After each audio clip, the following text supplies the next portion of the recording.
Hello，歡迎各位返嚟二道靈師。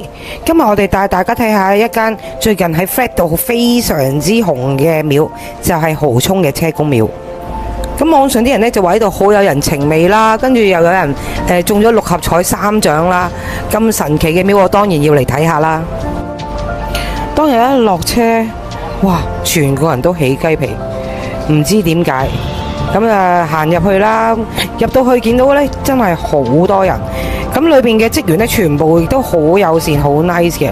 咁譬如你如果唔識拜啊，你問佢哋啊，佢哋都會好詳盡、好細心咁去教你嘅。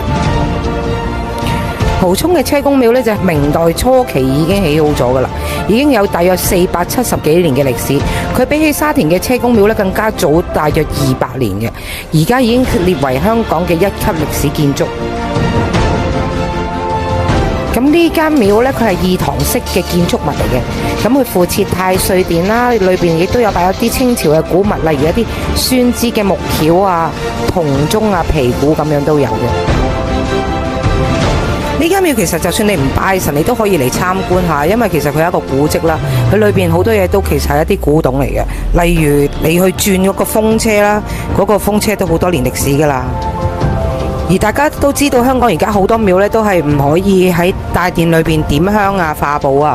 咁呢間廟亦就保持咗呢個傳統，你拜完之後你可以自己接完寶去化寶嘅。咁個儀式感其實相對地就會濃厚好多咯。另外咧，佢哋呢間廟都有一個好得意嘅傳說，叫做白馬傳說。當其時咧，村民咧曾經為咗車公咧，就置咗一個白石馬作為嗰個坐騎啦。但係據說咧，整完呢個石馬之後咧，佢就引發咗農作失收，最後將個白石馬咧就埋喺廟出邊嘅地下，所以就成為佢哋嗰間廟嘅傳說啦。